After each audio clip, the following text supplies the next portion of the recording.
Today we are going to declutter our kitchen in 5 easy steps.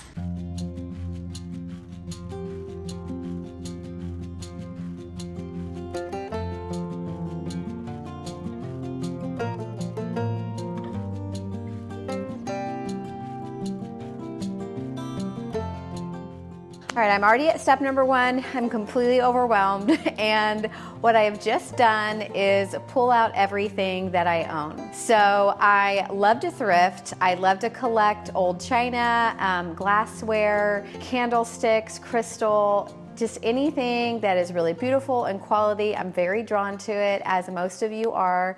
And I find myself thrifting 2 or 3 times a week, which you really need to do if you're going to, get out there and collect items. But when you do that, you get a lot of clutter in your kitchen with all of these beautiful thrifted items. So I have come up with a 5-step process that I think is gonna work for me. It might work for you, or it might just give you a little bit of motivation to declutter. We are having 4 or 5 days of ice and snow here in southern Missouri, so I thought it would be a perfect time to get rid of some of the stuff in my kitchen. I have not been thrifting for the past 3 weeks because I just feel so overwhelmed with everything that I have. So I am ready to get rid of some of this stuff and go out thrifting later this week.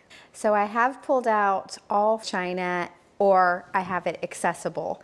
So I have everything where I can see it. I already have a big pile of things that I want to sell, and I've already shipped out 5 of these boxes from my Poshmark shop. So I do have a little bit of a head start. We started this last week, and then everything had to be put away because we needed to access the kitchen. And now I am ready to finish the job today. All right, let's put our hair up and get started. I am so embarrassed to say that I have probably 1, 2, 3, 4 sets of china.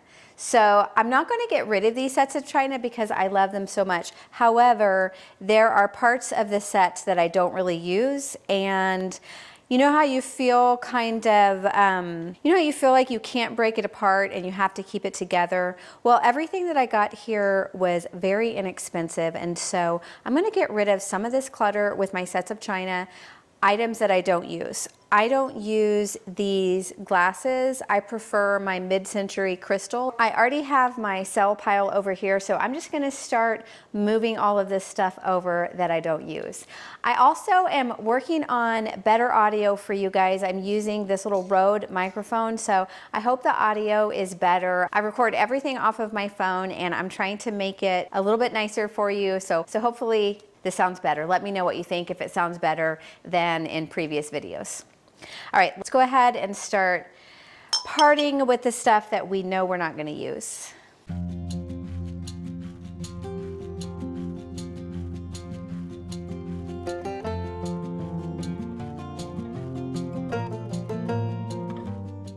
All right, so all of this china I had up in my pantry at the top shelf, and it is not working out because I really need that for storage, for appliances, for different things. So what I'm going to do is force myself to only keep the china that I can fit in my china hutch. So I already have my china in here, which is my kind of fall and winter china. So that already takes up a spot. So we're gonna keep that there. And then I think I'm going to put my summer china here.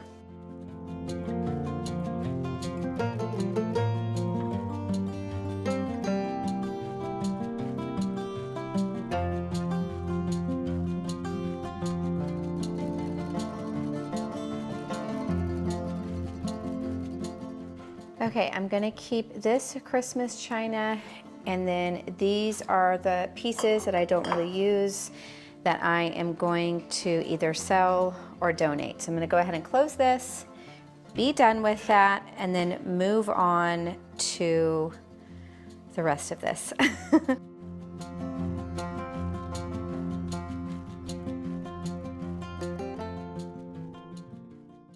Okay, I just sent Damien outside. We have no babies yet. They are supposed to be due tomorrow, but we're still okay on baby. Sometimes the cold weather will, you know, push them into labor, kind of like a person. So, all right, we're on to step number 2. We're grouping like items together. So on the table, I have some colored glass. I have my clear glassware, and this is what's left of my Christmas that will not fit in my Christmas cabinet. So up on the top, I have a lot of canning items, so I'm just gonna leave all of that up there. The second shelf down, I'm gonna put Christmas and holiday things that are too big to fit in the china hutch or underneath the island. Okay, I think we are done with Christmas.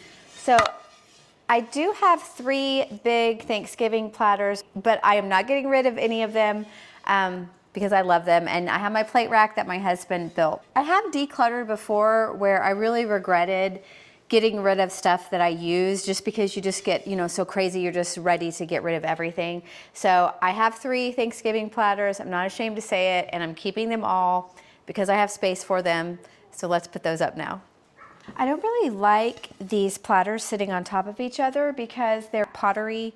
This one is raised. So I'm gonna use some Christmas linens to put in between. I like the idea of using that for my platters because I have my plate rack. And then when I want to change those out for the holidays, it'll be much easier to change those out. Okay, I'm trying to stick to my 5 steps. So we passed 1. I think you could tell my energy is a little bit better past step 1. That is overwhelming, pulling everything you have out, and it's like, oh my goodness, I have to make all these decisions. But we did that. We pulled out everything, or we had access to everything we were able to see in the cabinets. 2, my kids are home, so I'll try to, you're gonna hear them in the background. I'll try to keep it as quiet as possible. Just be quiet for just a second. I'm almost done with the talking. So 2, I have grouped like objects together. So I've got all of my glassware and my colored glass that I'm gonna need to look through. But for our cabinet, we did so good. We've got the canning, and then on the second shelf, we've got the fall and Christmas servingware, and then the third shelf down is the summer, and then that bottom shelf is just stuff that we use every day. So that collected most of my junk. That was kind of the source of most of my clutter, is those high up shelves that are great to have. These I'm able to keep cleaner just because they're so easy to access, but having those high shelves, really hard to access. But I'm happy that I got that done today, and it looks really good. All right, so as I was saying, Number 1, we pulled everything out. Number 2, we grouped it together. Number 3 and 4 is what we need to do now. So I have to pick kind of my top 2 or 3 items or collections that I'm gonna keep.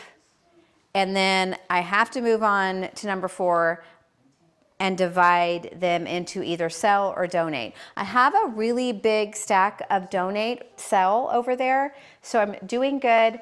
I just have to finish this entire table, make some hard decisions, and then we'll be done for the day. These are the things I really love, so this is gonna be hard. So let's get to work. I'm gonna give myself a 20-minute timer to get all of this cleared and put in piles, and I'm not gonna look back, so let's just do it.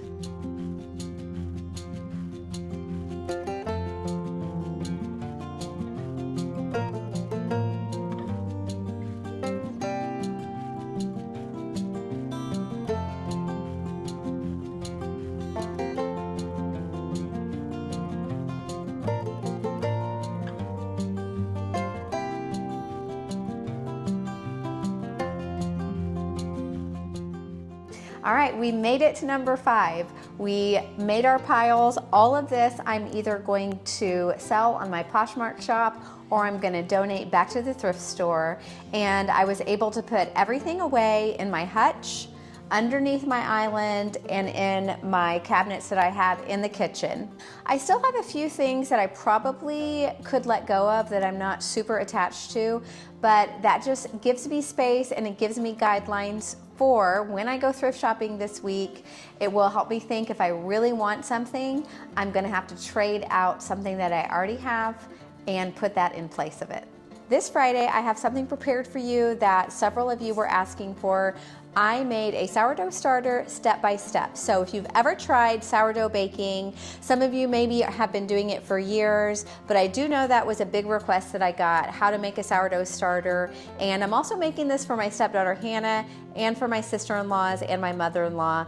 They are wonderful bakers, but they've never done sourdough, so they're ready to get started. So we will have a step-by-step 5-day direction. It will just take you maybe 30 seconds to a minute each day. We'll go through those steps for 5 days, and at the end, you will have a sourdough starter, healthy probiotics that you can bake with. Thank you for being here with me today and keeping me company. Dragon Baby and Violet are due tomorrow, so I may have some footage of cute little baby goats to go along with my sourdough starter video. I probably think that I will. They're pretty big. Thank you for stopping by the farm, and I can't wait to see you Friday.